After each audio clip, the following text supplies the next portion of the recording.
when we discovered oil, presence of oil on our soil in Zambia, an important... You got me down on the ground like I see double vision. I owe some mirrors and mirrors and baby, nothing's clearer. You got me running around like there's so much to do, but maybe that's too much for you.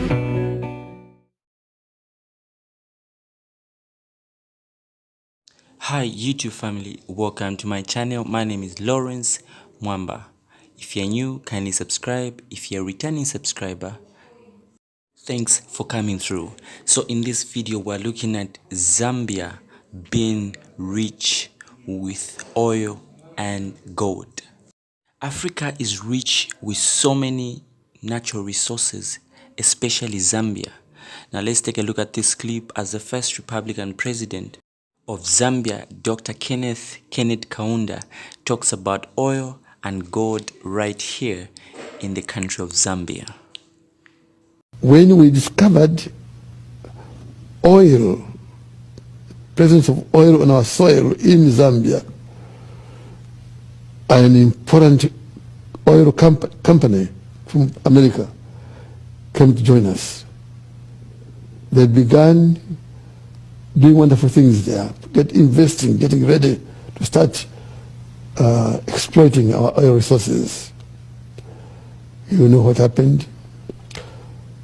They appointed somebody called a resident director in Zambia. To manage the oil. To manage the oil, exactly. Yeah. Thank you. And then one day he came to me, Mr. President, can I invite you, come and see what we are doing by way of exploiting oil in your own country? I said, most welcome. So I put him on my plane, the fighter, the government aeroplane. We went to a certain district. We found the military choppers there. We got into those choppers. We went to this place where the exploitation was taking place. Now, Harry, this was wonderful, really incredible. Big machines here and all over. A real development. And I was saying, thank God, thank God. Now copper and oil now will have power, real power. Alecto Minerals is an Africa-focused gold and base metal exploration and development company, but its aim is to become a gold producer in the near to mid-term. Well, it's one step closer to achieving that goal with the announcement of the acquisition of the Matala and Dunroban gold mines in Zambia, and they're being purchased from C3W Limited and CNG Trust. Mark Jones is the Chief Executive of Alecto Minerals. So, Mark, how familiar were you with these gold mines prior to making an offer? Have you been coveting them for a while? You know, it's a really good question. Zambia as a place, we've always coveted. It's one of the three most stable democracies in Africa. And it's not known as a gold province. So I think most people are aware that there has been fairly limited gold opportunity beyond these two. And the acquisition of these is clearly a big aspect of our strategy, and we're very, very pleased to be able to pull it off. You see, I always worry that when I read that a mine or mines are being described as historic, it means exhausted. So talk to me about the resource that's there. Is it exhausted? I hope not. No, absolutely not. We're going to be acquiring the two mines with an aggregate 760,000 ounces of gold, and that's JORC code, in measured, indicated and inferred. It's a very advanced project, and it's an average grade of 2.3 grams a ton. So you're quite right, they are historic mines, but they were small mines, and they were mined initially before and during the Second World War, and most recently around the early part of 2001 to 2003. At that point in time, the gold price, of course, was very different. So they were looking only at a heap leach at one of the properties. So fairly small play. The very, very different gold price now, as much as it's come off significantly. The opportunity now to move this ahead in a structured and effective fashion is there, and that's why we're so excited. Okay, well, the historic mines aside, does this purchase bring any more exploration targets within it? Absolutely. There are two well-known areas that have been drilled, so they're fairly advanced, called Chosa and Shadrick. The great thing about these targets is that initially they'll be oxide plays that'll augment the future potential for the phase 1 mine as we envisage it. And it's free digging, so no drilling and blasting. You couldn't want the better. Beyond that, there are a number of targets that have yet to be drilled, some historic old workings, thereby indicating gold opportunity.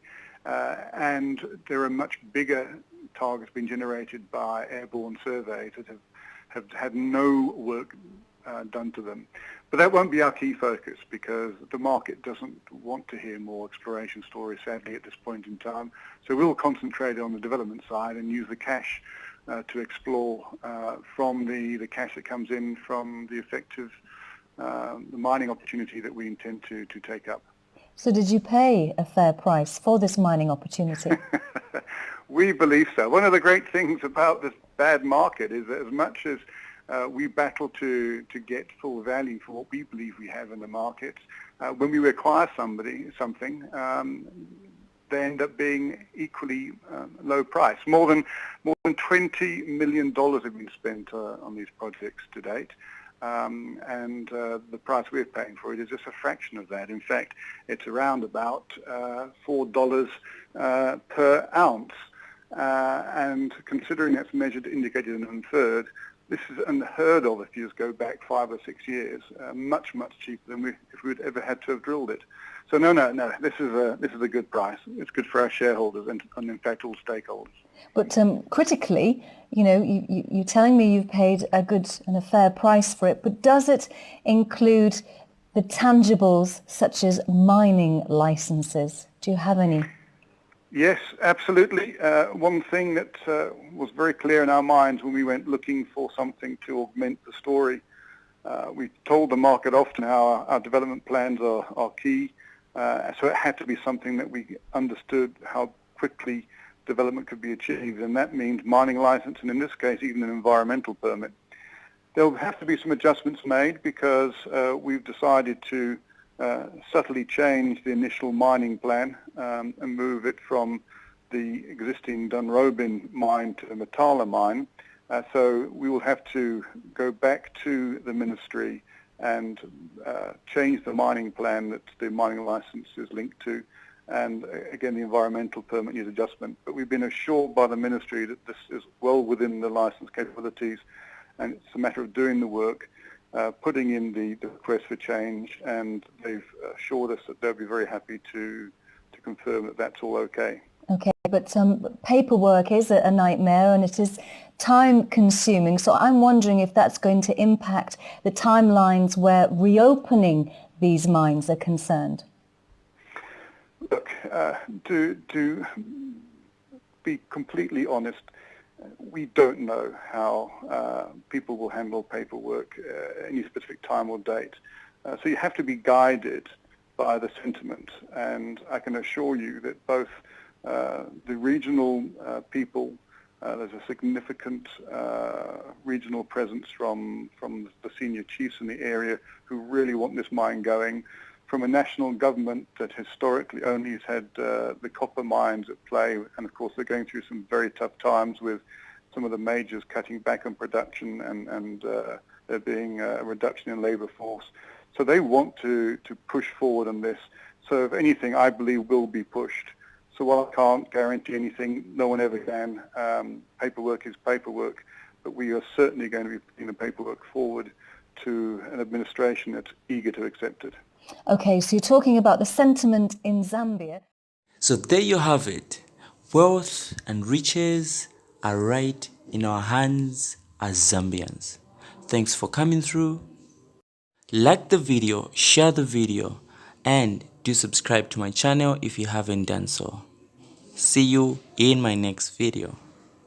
Baby,